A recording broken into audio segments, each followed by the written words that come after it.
The following reading was commissioned by Will I. Zinn. Darth Swarming Eve by Follow Focus. 'Twas the midmost of winter, and into the town was a place where laughter and cheer could be found. Ponies roamed through the streets with smiles on their faces, seeing bakeries, toy stores, and other neat places. They dashed store to store as quick as could be in search for some gifts to put under the tree. They bought toys for their kids, such as frisbees and jump ropes, slinkies and robots, as well as bath soaps. Mayor Mare looked around at the ponies and smirked, thanking Celestia that this was how the economy worked. Buyers went off on their spending, the markets were storming, but there was still much to prepare for this year's Hearth swarming. Princess Twilight was out for a mid-morning stroll, smiling to herself as the bells began to toll. She and her friends cantered all down the street, bringing tidings of joy to every pony they'd greet. The ponies waved back to Princess Twilight's relief, as the holiday spirit had banished their grief. But not every pony was happy to Twilight's surprise, for before her was a filly with tears in her eyes. She sat on the curb, something clearly eating at her, so Twilight trotted toward her to see what was the matter.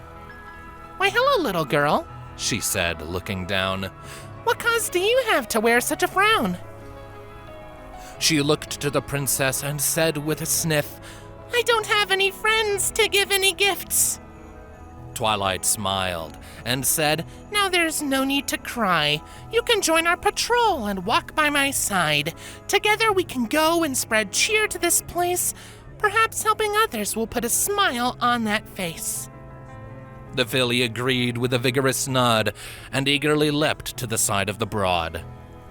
And so they continued spreading joy where they could, as all of the filly's sad feelings turned good.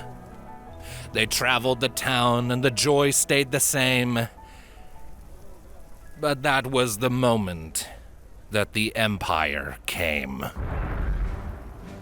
The ponies stopped in their tracks and looked to the heavens and watched in horror as Imperial ships descended. TIE fighters rained down from the sky at an angle, launching out of the Star Destroyer, the mighty Triangle. An Imperial shuttle descended out of the air and landed in the middle of the Ponyville square. Twilight was awestruck. Pinkie Pie had a fit. Rarity fainted, and Rainbow Dash lost her shit.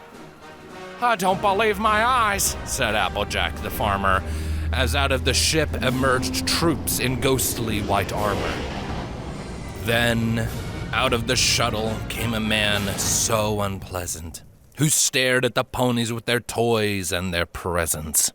His suit was as black as his soul was inside. His heart gave no love, only hatred it supplied.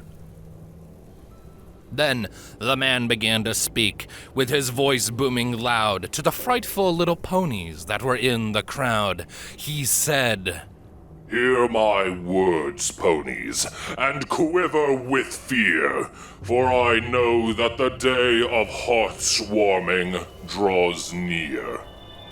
It brings you great joy to share these toys and these presents, but this is simply unfitting for such lowly peasants." He shook his fist in the air with emotion so perturbing. "I find your lack of sorrow and gloom quite disturbing. You intend to spread cheer with the gifts you have now, and that is something that I simply cannot allow. So I am taking these gifts, and I'm taking your trees, for I am bringing an end to this festive disease."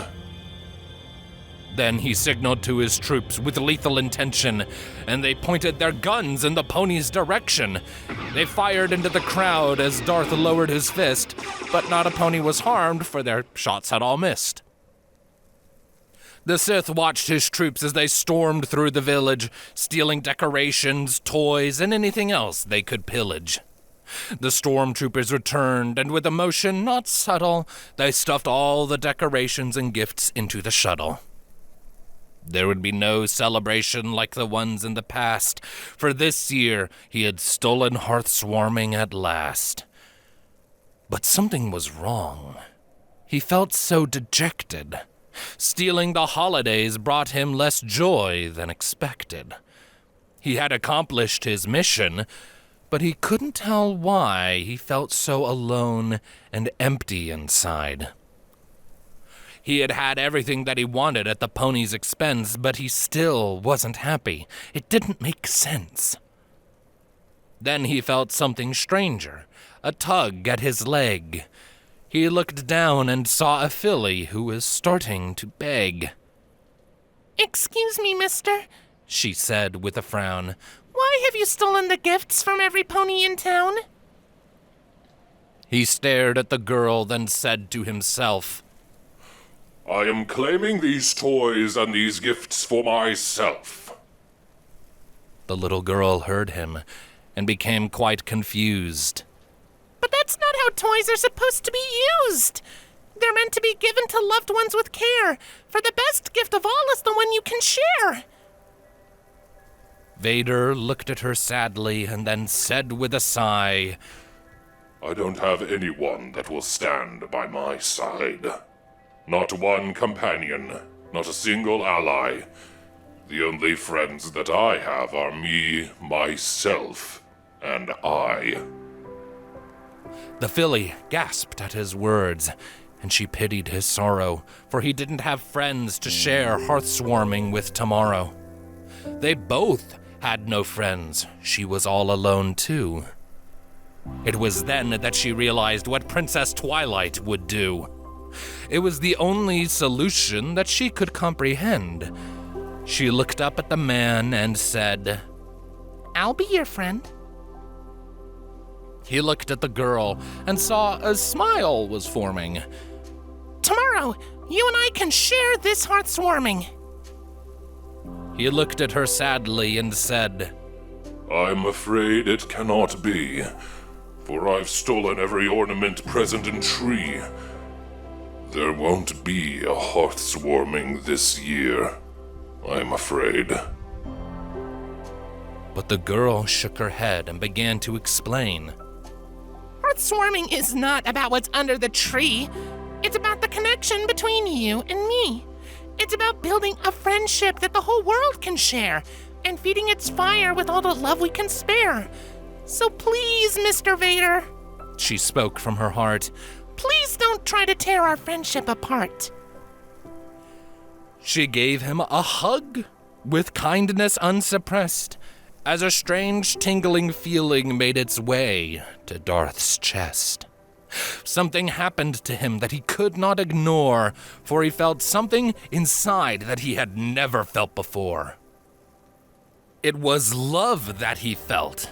It was love through and through. She had sparked something in him. He knew this to be true. So in an instant they dashed to the shuttle so quick, then turned on all the systems and gave the engines a kick. They flew into the town and landed back in the square, and then brought out the gifts with the greatest of care. He returned every gift to the ponies with glee, then he pulled out the ornaments, and then lastly the tree. Some faces were puzzled, and others were stony. As he spoke to the crowd, Gather around, every pony. I'm sorry to say that I have made a great error by stealing these gifts and spreading nothing but terror. But today I am hoping to bring that to an end. Can you find room in your hearts to forgive me, my friends? the ponies all cheered, much to Lord Vader's surprise, and each pony embraced him with joy in their eyes. A celebration began with the joy he ignited, and for once in his life, Darth Vader felt delighted. It surprised him, at first, how his mood it had changed, and he felt ever better with every gift he exchanged. The last pony he greeted that day was the filly, and he knelt down beside her with an expression so silly. He said, I can never repay you enough for this favor, but here is my gift to you. It's your very own lightsaber.